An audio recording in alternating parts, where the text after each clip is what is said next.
Ladies and gentlemen, the time has come. It is your boy, Yoda Joe 93, and as you probably seen my out of the theater reaction, I just got done watching Ant-Man and the Wasp: Quantumania. What did I think about it? Well, let's talk about it, okay? So before we talk about Ant-Man and the Wasp: Quantumania, we got to talk about a couple things. So number one, critics are shitting on this movie, like literally shitting, saying it's the worst, the second worst MCU movie, and it's on par with Thor: The Dark World and everything else. So there will be slight spoilers in this review.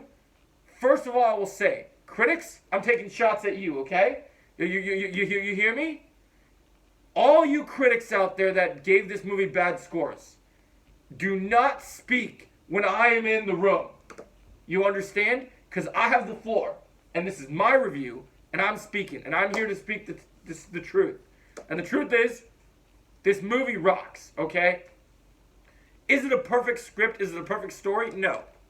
Is it fun as hell? Yes. This movie is Flash Gordon meets Star Wars meets fucking Shark Boy and Lava Girl.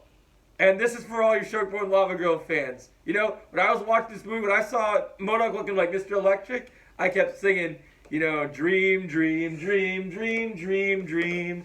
Close your eyes, shut your mouth.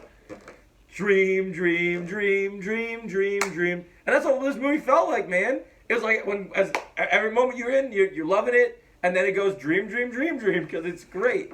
All right, so this movie's great. It is. It's so great. It has the best balance of humor the MCU has done in a while. The jokes are good. They're not overblown. It doesn't take away from the story. Performances. Love Janet's story in this movie. I thought Janet had a super strong story considering it connects to Kang. Very good. I thought they handled it well. So we'll talk over performances, and then we'll talk about the overall score of the movie, and then I'll talk more details about the movie in my spoiler review. But first, next thing you need to know, which we'll get into in a minute. So, performances. Paul Rudd is Paul Rudd. He does his job. And I know people were worried about not seeing Louise in this movie, or T.I., or any of Ant-Man's original friends. But they weren't needing this movie. And honestly, as much as I love Louise, I didn't even miss him because the cast that we focus on is enough. And you're invested in this cast, and it works. So, that's what I'll say on that front. Alright, so, that was great. I love that. Next thing I will say is, for this one for sure, Ant-Man and the Wasp: Quantumania performances. Alright, so Paul Rudd, he's good. Brings the comedy, brings some serious tones to him. Great stuff with Paul Rudd. CGI, great in this movie. They used the volume for the quantum realm, and it looks so beautiful. I loved it. Next, runtime. This movie's 2 hours. It could have been longer, but I think the runtime is paced well, and I think they did a good job. Next thing is Katherine Newton from Freaky. Mwah. Mwah. You are one of the best female additions in the MCU. You're great. You have flaws, but you are willing to own up to them, and all you care about is saving people and helping people. And those are amazing qualities to have.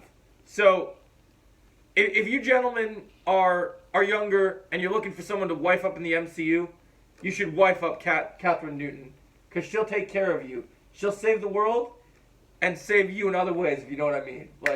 Like she got you covered, all right? I mean, like seriously, she's great. I love her and Scott's relationship here. I love the concept of lost time and how everything worked. It was great. I thought everything was great. I thought they handled it well. I thought the tone was good. MODOK is jokey, but he works for the movie. He's fun. Now, we got to talk about the big cheese, okay? Janet's in the movie. Her story's interesting. We talked about Michelle Pfeiffer. She's good. Very badass in this movie. Lots of action. Action scenes in this movie in particular are amazing. But you can't talk about the action of this movie without talking about the big cheese. Like I said, jokes are funny.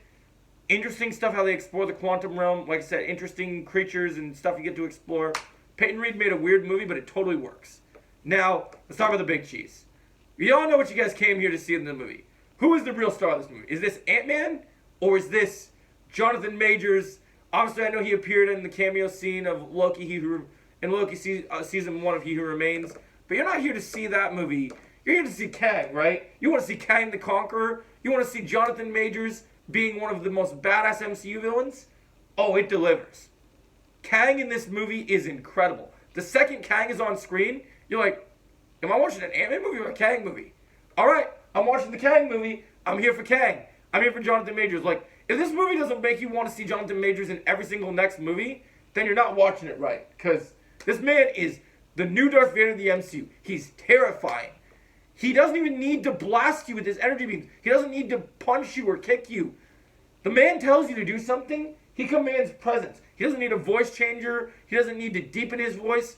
He is Kang, as he declares in the trailer. I'm Kang. And he delivers. And he's great.